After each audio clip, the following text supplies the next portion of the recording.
ഒന്നും രണ്ടും വർഷമല്ല, ഏകദേശം 430 വർഷം ഇസ്രായേൽ മക്കൾ മിസ്രൈമിൽ ഫറവോൻ്റെ അടിമത്തത്തിൽ കഷ്ടതയുടെ തീച്ചുളയിൽ കൂടെ കടന്നുപോയി. കഷ്ടതയുടെ തീച്ചുളയിൽ കൂടെ കടന്നു പോകുന്ന ഇസ്രായേൽ മക്കൾ ദൈവത്തോട് നിലവിളിച്ചു പ്രാർത്ഥിച്ചു. ദൈവം അവരുടെ പ്രാർത്ഥന കേട്ടു. അവിടുന്ന് തീയായി ഇറങ്ങി വന്ന് മോശയ്ക്ക് കൽപ്പന കൊടുത്തു, എൻ്റെ ജനം കഷ്ടത്തിൽ കൂടെ കടന്നു പോകുകയാണ്, നീ വേഗം അവിടെ ചെന്നവരെ വിടുവിക്കണം.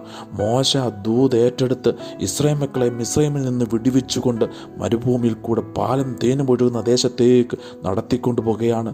ഇനിയും ദൈവം തീരുമാനിച്ചു, എൻ്റെ കുഞ്ഞുങ്ങൾ 430 വർഷം ആഹാരമില്ലാതെ ബുദ്ധിമുട്ട് അനുഭവിച്ചു, കഷ്ടങ്ങളിൽ കൂടെ കടന്നുപോയി. ഇനിയും എൻ്റെ കുഞ്ഞുങ്ങൾ ആഹാരമില്ലാതെ ബുദ്ധിമുട്ടാൻ ഞാൻ അനുവദിക്കത്തില്ല, കഷ്ടങ്ങളിൽ കൂടെ കടന്നു പോകാൻ ഞാൻ അനുവദിക്കത്തില്ല. സങ്കീർത്തനം 78:27 പറയുന്നു, ദൈവം അവർക്ക് പൊടി പോലെ മാംസത്തെയും കടൽപ്പുറത്തെ മണൽത്തരി പോലെ പക്ഷികളെയും വർഷിപ്പിച്ചു. ദൈവം തൻ്റെ കുഞ്ഞുങ്ങൾക്ക് സമൃദ്ധിയായി ആഹാരം കൊടുത്തു, സമൃദ്ധിയായി അവർക്ക് വേണ്ടുന്നെല്ലാം കൊടുത്തു.